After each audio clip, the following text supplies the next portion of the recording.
अगर आप यूपीएससी की तैयारी करने के बारे में सोच रहे हैं तो ये 9 पॉइंट तुम्हें बहुत काम आने वाले हैं, जो कि इस प्रिपरेशन में हर टॉपर फॉलो करता है। ये 9 पॉइंट मैं अपने रियल एक्सपीरियंस के आधार पे आप तक शेयर कर रहा हूँ, जो मैं पिछले 3 साल में टॉपर, कैंडिडेट, टीचर के इंटरव्यू पॉडकास्ट से निकाले हैं। तो ये जो 9 पॉइंट है ना, बिल्कुल क्यूरेटेड फॉर्म में आप तक मैं डिलीवर करने वाला हूँ। और ये जो 9 पॉइंट है, अगर आपने इसको ध्यान से समझा तो करीब आपके 6 महीने या फिर 1 साल में जो आप चीज़ें सीखने वाले हो इस प्रिपरेशन में, वो ये वीडियो तुम्हें 10 मिनट के अंदर सिखा देगी, जिससे तुम्हारा समय और कई अटेम्प्ट भी बच सकता है। तो आज डे 17 है हमारे series 21 shades of an aspirant mind का। अगर आप सिविल सर्विस की तैयारी करते हैं तो आप इस सीरीज से जुड़ के जरूर रहना। आपकी प्रिपरेशन पूरी तरीके से बदल के राइट ट्रैक पे ला देगी ये सीरीज। तो पहला पॉइंट, सिलेबस। बिगिनर का सबसे डेंजरस एक्शन ये होता है कि बिना सिलेबस को समझे वो प्रिपरेशन को स्टार्ट करता है। देखो, तुम्हारा कितना भी परफेक्ट टाइम टेबल हो, कितना भी परफेक्ट तुम्हारी बुक लिस्ट तुमने चूज किया हो, या फिर कोई भी तुम्हारा परफेक्ट प्लान हो, सब बेकार हो जाएगा अगर तुम्हारे दिमाग में सिलेबस छपा नहीं हो। मैं आपको सिंपल एग्जीक्यूशन प्लान बताता हूँ।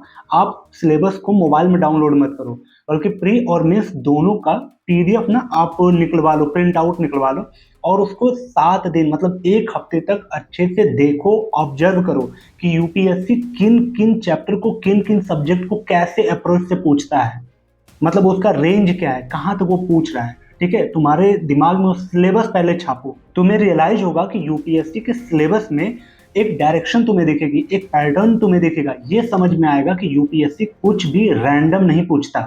इससे तुम्हारे दिमाग को एक क्लियरिटी मिलती है, और जब तुम्हें क्लियरिटी मिलेगी तो तुम्हारा कंसिस्टेंसी मेंटेन होना स्टार्ट होगा। तो आप कमेंट करके ये बताओ, क्या आपने पीडीएफ फॉर्म में मोबाइल में अपने रखा है सिलेबस, या फिर आपने उसको प्रिंट आउट करके निकलवाया है। दूसरा पॉइंट, एनसीईआरटी।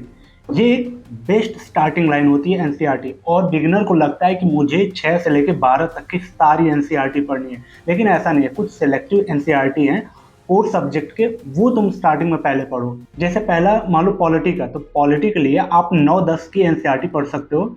जियोग्राफी के लिए आप 11th के एनसीईआरटी पढ़ सकते हो। इकोनॉमी के लिए आप 11th के एनसीईआरटी पढ़ सकते हो, इंडियन वाली। और आप हिस्ट्री के लिए, यानी मॉडर्न हिस्ट्री के लिए आप 12th के एनसीईआरटी पढ़ सकते हो पहले। ठीक है, तो आप इन एनसीईआरटी से पहले स्टार्ट करो। यहाँ से पहले आप अपनी प्रिपरेशन को स्टार्ट करो, इससे आपका फाउंडेशन यानी बेस स्ट्रांग होगा। अगर आप डायरेक्ट स्टैंडर्ड बुक उठाओगे ना, तो उसके इतने हैवी टर्मिनोलॉजी होगी, कुछ कीवर्ड्स होंगे, वहां पे आप उलझ जाओगे, वो समझ में नहीं आएगा। तो आप इन एनसीईआरटी से पहले स्टार्ट करो। तो आप कौन से एनसीईआरटी से स्टार्ट करने वाले हो, कमेंट करना जरूर। तीसरा point, 1 subject 1 book and 1 rule. मतलब बिगनर देखो, एक एक सब्जेक्ट के ना कई सारे बुक ले लेते हैं, 2-3 बुक ले लेता है, नोट्स ले लेता है। लेकिन मैं आपको बताता हूँ, यूपीएससी आपसे सब्जेक्ट का डेप्थ पूछता है, ना कि सब्जेक्ट का तुमने कितना कलेक्शन किया है, कितने बुक्स लिए, ये पूछ रहा है। तो सिंपली आपको करना क्या है, पॉलिटी के लिए लक्ष्मीकांत ले लो आप। ठीक है, मॉडर्न हिस्ट्री के लिए आप स्पेक्ट्रम ले लो। इन्वायरमेंट के लिए शंकर आईएएस की एक बुक आती है, वो अच्छी है। इकोनॉमी के लिए रमेश सिंह की बुक, या फिर एक श्री राम की आती है बुक, वो ले सकते हो आप। जियोग्राफी के लिए आप जीसी लियोंग की बुक ले सकते हो।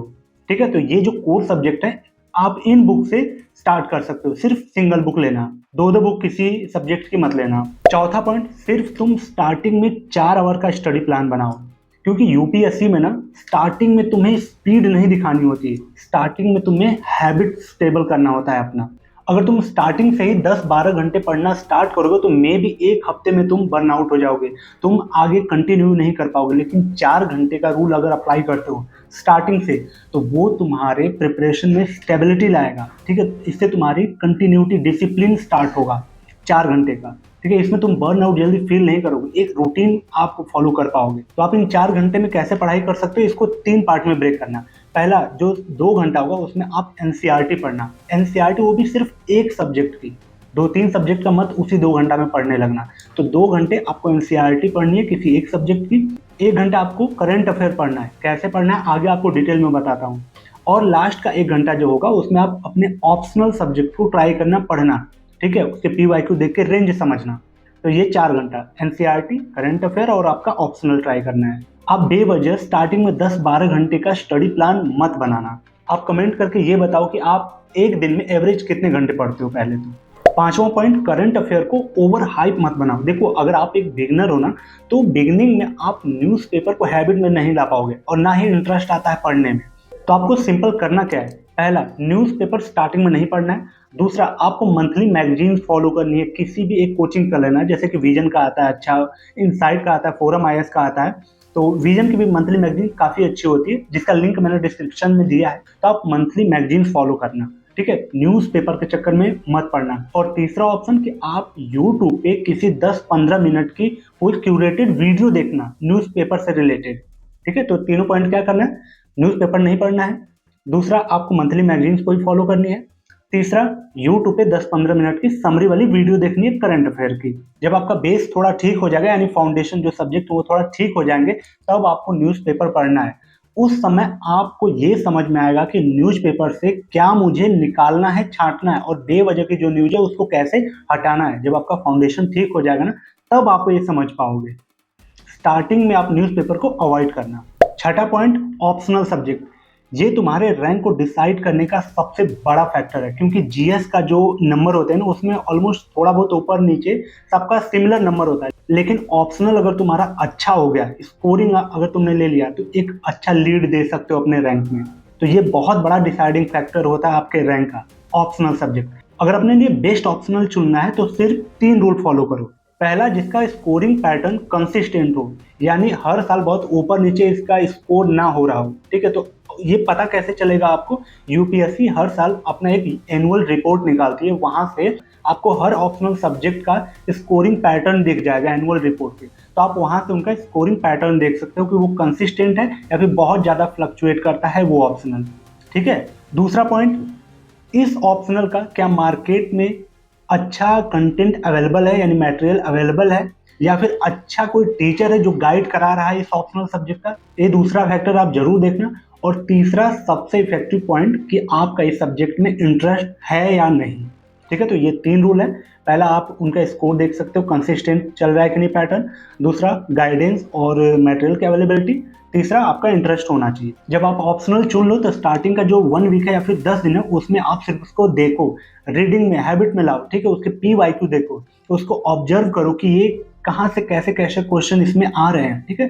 स्टार्टिंग में उनको देखो, या फिर जितने भी जो भी आपको ऑप्शनल लेना हो, स्टार्टिंग के 1 हफ्ते या फिर 10 दिन आप अच्छे से उसको एनालाइज करो, हर फैक्टर पे उसको चेक करो, ठीक है। उसके बाद डिसाइड करो कि कौन सा ऑप्शनल लेना।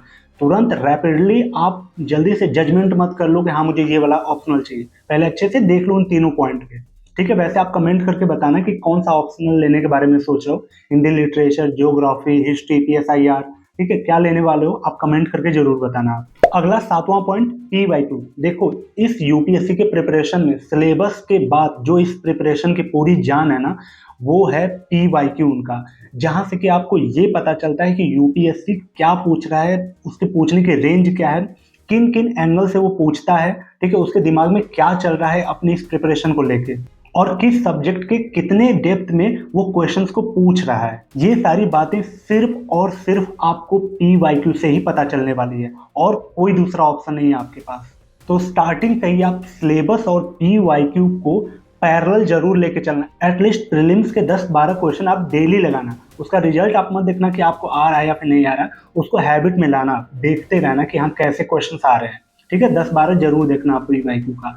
और मोस्ट डिटेल जो PYQ का एनालिसिस वाली बुक है, इस अभी तक मार्केट में वो विजन IAS ने 10 साल का अपना ट्रेंड एनालिसिस बनाया है, जो कि हर सब्जेक्ट का टॉपिक वाइज उन्होंने माइक्रो डिटेल पे बताया है कि कौन से सब्जेक्ट के कौन से टॉपिक से ज़्यादा क्वेश्चन आ रहा है। बहुत डिटेल में उन्होंने एक्सप्लेन किया अपने PYQ के बुक में। उस PYQ बुकलेट का लिंक भी मैं डिस्क्रिप्शन में दे दूंगा, आप वहां से उनकी PYQ की वो बुकलेट ले सकते हो। अगला 8वां पॉइंट, यूट्यूब एडिक्शन।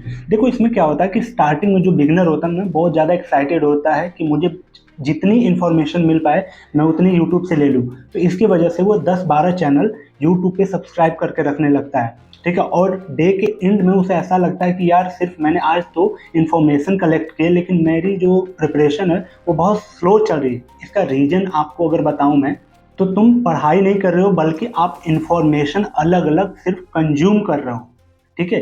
यूट्यूब को आप अपनी प्रिपरेशन के लिए मत बनाओ, बल्कि उसको गाइडेंस के लिए सिर्फ यूज करो। सिर्फ तुम इतना करो कि एक सब्जेक्ट का मैक्सिमम, मैं बता रहा हूँ मैक्सिमम, सिर्फ 2 एजुकेटर रखना है, तीसरा नहीं, सिर्फ 2, ठीक है।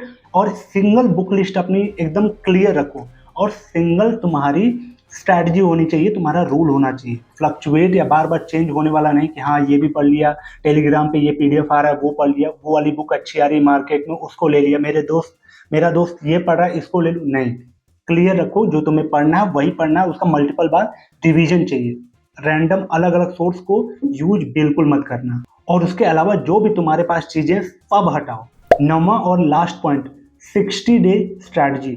देखो स्टार्टिंग का जो 2 महीना होगा तुम्हारा, उसमें आपको speed, answer writing, test series, इन तीनों को फॉलो बिल्कुल नहीं करना है। तो स्टार्टिंग के 60 दिन में आपको करना क्या है? पहला, फाउंडेशन या बेस को बिल्ड करो अपने पहले, ठीक है। एनसीईआरटी को फिनिश करो, एटलीस्ट 1 सब्जेक्ट कंप्लीट करो, ऑप्शनल को शॉर्ट लिस्ट करके रखना और उसको ट्रायल में लाते चलना अपने हैबिट में, ठीक है। और लास्ट, करंट अफेयर का फ्लो सेट करना इन 60 दिन में, यानी उसको हैबिट में लाना है करंट अफेयर को। देखो भाई, मैं अपने एक्सपीरियंस के आधार पर बता रहा हूँ, ये यूपीएससी ना मैराथन गेम है। तो पहले आपको धीरे चलना पड़ेगा, धीरे दौड़ना पड़ेगा, उसके बाद आपको स्पीड पकड़नी है। अगर तुम पहले ही स्पीड पकड़ लिए ना, तो बहुत जल्दी थक के इस गेम से आउट हो जाओगे, और ये बहुत सच है। अगर इस पूरी वीडियो को कंक्लूड करें और इसका जो निचोड़ निकालें, तो देखो बिगिनर का जो स्टार्टिंग का फेज होता है ना, वो बहुत टफ होता है, लेकिन ये बहुत ब्यूटीफुल भी होता है। इसमें आप अपनी हैबिट को सुधारते हो, अपनी हैबिट सेट करते हो, एक डायरेक्शन में अपनी प्रिपरेशन को लाने की ट्राई करते हो। इसी फेज में आप अपने आप को स्ट्रक्चर में लाते हो, जिससे तुम्हारे अंदर डिसिप्लिन क्रिएट होता है, और इस प्रिपरेशन में डिसिप्लिन मैंडेटरी है आपका। अगर आज तुम कंफ्यूज्ड हो, लॉस्ट हो, या फिर अपने आप को अंडर प्रेशर समझ रहे हो, तो तुम्हारे लिए एक अच्छा साइन है कि तुम एक सिंसियर एस्पिरेंट हो। बस अपने आप से आज ये प्रॉमिस करो कि इस प्रिपरेशन में मैं ओवर थिंक नहीं करूंगा, ठीक है। सिर्फ मैं स्टार्ट करूंगा, छोटा ही सही लेकिन कंटिन्यू स्टार्ट करूंगा। और मैं आपको बता रहा हूँ, ये राइट मूव है जो कि तुम्हें टॉपर की लिस्ट में जरूर लाएगा। तो वीडियो अगर पसंद आई हो तो कमेंट बॉक्स में स्टार्ट जरूर लिखना, और जो रिलेटेड लिंक है ना, उसका डिस्क्रिप्शन में मैं लिंक दे दूंगा, और पिन कमेंट में भी लिंक दे दूंगा। आपके लिए जो स्टडी मटेरियल है नेसेसरी, वो आप वहां से जाकर अपना स्टडी मटेरियल मंगा सकते हो, ठीक है। चलिए मिलते हैं डे 18 में, तब तक के लिए thank you so much and bye bye.